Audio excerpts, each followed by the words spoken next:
Hello boyos, Rich Boy J here back with another video, and this is going to be episode 49 of Your Questions Answered. If you're not familiar with it, Your Questions Answered is the Q&A series that I do here on the channel, so if you want to see one of your questions answered, leave it in the comment section below. Make sure it's LEGO Star Wars or LEGO Star Wars related, and then check back next week to see if you made the cut. The first question comes from The Real Lego Man Productions. He says, what do you think about using LEGO Duplo as filler brick for building mocks? I personally would not do it, even though it's Lego, and I totally understand that. The purist in me just says no, it's not the Lego system that I'm using. So if I'm using for something practical like filler that I could easily just use something else as that is actually Lego, I would rather just default to using actual, like, the Lego system as opposed to using Duplo.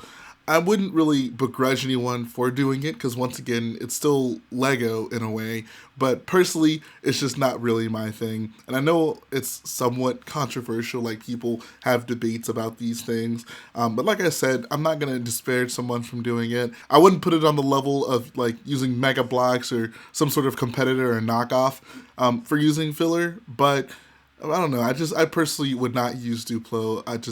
I would feel wrong doing that, but thank you for the question. Next question comes from StarKiller22515. He says, what is your favorite LEGO Droideka design? It's a great question. The first thing I will say is none of the ones that LEGO have made are my favorite, that's for sure. In fact, I think the first ever Droideka design that they made is probably the best one out of all of them. But even that one isn't great if you want to get into accuracy. So my personal favorite is one made by builder Larry Large. He's the same guy who built the Snowspeeder, and I think it's actually in that mock behind me right there. But he built a very nice looking Droideka, and I actually did a video on it. So if you guys want to, 1, check it out, and 2, build one on your own, I made an LDD file for it so you can use that as a parts list, as well as instructions to how to build one of those on your own. But yeah, that Larry Large Droideka is just absolutely incredible. I think the scale is great. I think there's a great use of parts that just make it look very accurate, and it is far superior to any of the Droidekas that LEGO has put out there. Next question comes from Lego Soldier 82. He says, bro, what if Mega Construx snagged the license for making Star Wars sets? Oof. Anyways, my question is, when are you buying tickets for episode 9? LOL, I gotta see it with some boyos. So let's dissect this piece by piece. The first question you made that was kind of an offhand joke is kind of an interesting one, right? What if Mega Construx got the license for Star Wars sets? My gut reaction is to say I just wouldn't buy those sets. I would just build Star Wars mocks using the existing things that LEGO made. I guess in this scenario, my allegiance to LEGO outweighs my allegiance to Star Wars, and I just don't see myself buying Mega Construx sets, even if they got the Star Wars license. I would definitely love to know what are your guys' opinions on that. If Mega Construx got the Star Wars license, could you see yourself, I mean, assuming you don't already buy Mega Construx sets, do you see yourself just kind of picking up and seamlessly integrating yourself into their system, buying those new sets? Would you have issues with it like me and not do it at all? Or do you find yourself somewhere in the middle, I don't know, maybe using both of them in some way? Personally, I would just disregard the entire Star Wars line altogether, and I would just build stuff with LEGO and the existing Star Wars sets and minifigs that they've already produced. He says, anyways, second part of his question was, when are you buying your tickets for episode 9? Gotta see it with some boyos. I will usually buy the tickets the first day they're available to purchase, so whenever they make an announcement about that, I'll go and pick them up. I think opening night, I'll probably end up seeing the film with my little brother, but I mean, I'll see that film, I'm sure, multiple times in theaters, assuming it doesn't just totally offend me. But yeah, we should definitely go see it together, man. Let's do it. Next question comes from RB Build. He says, bruh, why don't you ever unlock more characters in the Complete Saga? And then he also has a timestamp and says, wrestling and monster trucks, my guy. I honestly don't know what part that was referencing in the video, but let's get to the meat of this question. Why don't I unlock more characters in the Complete Saga? I've had so many people ask me this, and it's kind of surprising because I didn't expect for this, I don't know, for people to not understand why that is the case.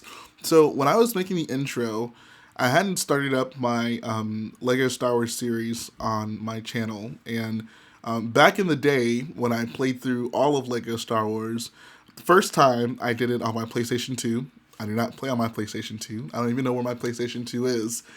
And that's where I 100% completed Complete Saga the first time. The second time I did it was on my computer, but it's not on the computer I'm using now. That was like 4 or 5 years ago, so I did not have this computer. So this computer I've just started playing LEGO Star Wars on and trying to 100% it with John Cena and Garrett occasionally. And that's more of a recent thing, and I started that series after I had that intro made. But basically, when I made the intro, I just loaded up a new game. I think I maybe played like one level or maybe even two. And I sent off basically the base template video clip to John Cena, actually. And he's the one who edited it to put like my face in it and stuff like that. So, yes, I have played through LEGO Star Wars many times, guys. And I have unlocked all the characters a few times.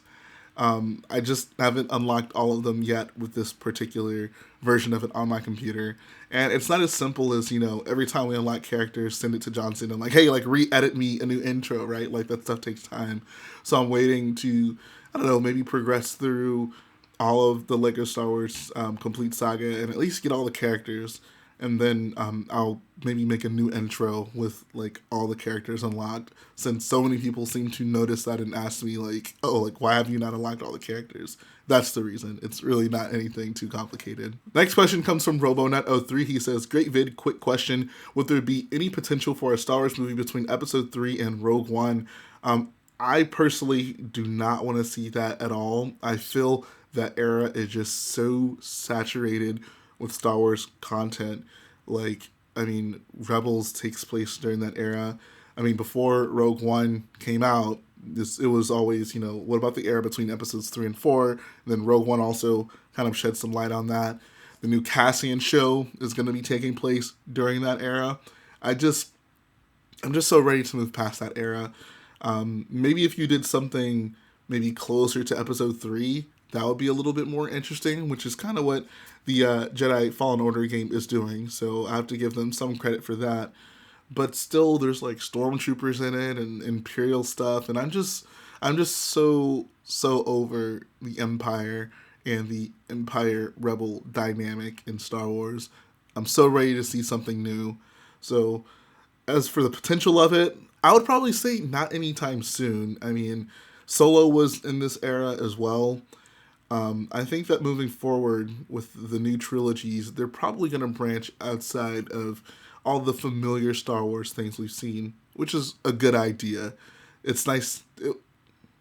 It'll be nice to get something refreshing, something we haven't seen before, something that we don't really have expectations for, something that we can just kind of go in and be fed mostly new information. I think that's the way to go. Next question comes from Richie Studios. He says, do you have a Brickset account to keep track of your collection? Oh, absolutely. Every time I get a new set, I catalog it into my Brickset.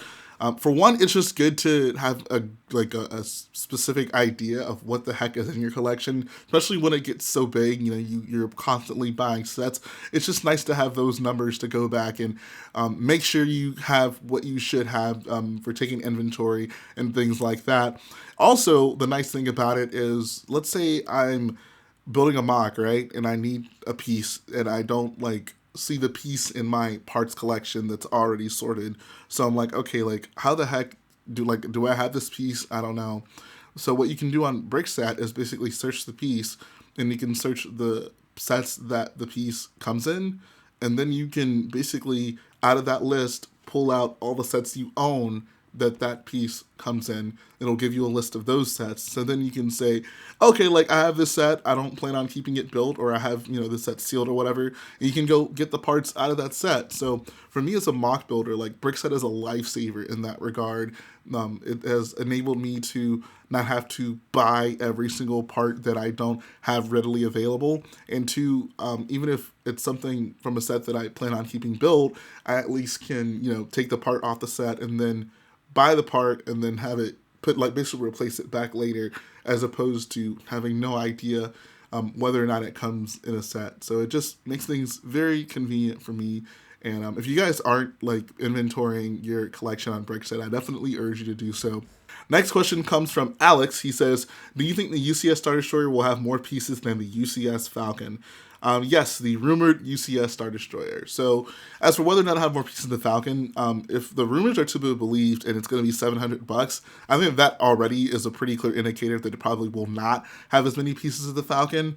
If the Star Destroyer were a ship with just tons of greebling throughout it, maybe you could make a case that it will have more small pieces than the Falcon. But the Falcon has like a lot of small pieces in itself with all the greebling and pipes and details that are on that ship. So I don't see, the Star Destroyer, which is mostly like flat hull plates, even rivaling those, like the amount of pieces compared to the Falcon. So my best guess would be no, especially since there's precedent with the original Star Destroyer and how many just large pieces were in that. I imagine, this new Star Destroyer is probably going to be pretty big in size, so they're probably going to need a lot of large pieces to make up the whole plates, and it'll probably have, honestly, maybe 5,000 to 6,000 pieces. It probably won't even get close to the parts count of the UCS Falcon. So I don't know. We'll see. We'll see. I do think, however, the size of it will rival that of the Falcon. Like, it'll be one of those sets that it's priced high, doesn't have a ton of pieces, it doesn't have comparatively a ton of pieces, but the size of the pieces are so large that it'll rival sets with many more pieces than it. So if this set does come out, I am super stoked to see what the heck it looks like, because I love me a Star Destroyer. The last question comes from Santa Claus. He says, what is your favorite branch of Stormtrooper or clone? Shadow Troopers, Flame Troopers, Bomb Squad Troopers, etc. I can tell you for one, it's definitely not the Bomb Squad Trooper. But honestly, I have to go with the Flame Trooper from the First Order. I just love the design of them so much. They're so sleek and, I guess, kind of clean looking, but also kind of menacing with their relatively simple helmet and just the black bar going across the eyes, and the fact that they're holding a freaking flamethrower in their hands. I just love the design of that trooper so much. I hope we get to see it do some meaningful things in The Rise of Skywalker. We probably won't, but it will be cool to see nonetheless. But yeah, I gotta go with that Flame Boy. But that's gonna finish up the video today, guys. I hope you enjoyed watching it. If you want to see your questions answered in one of these videos, leave it in the comment section below. Check back next week to see if you made the cut. Make sure it is LEGO Star Wars or LEGO Star Wars related. And like I always say, guys, if you like what I do, go ahead and support the video by hitting the like button, support the channel by smashing that subscribe button. And I'll be back again very soon.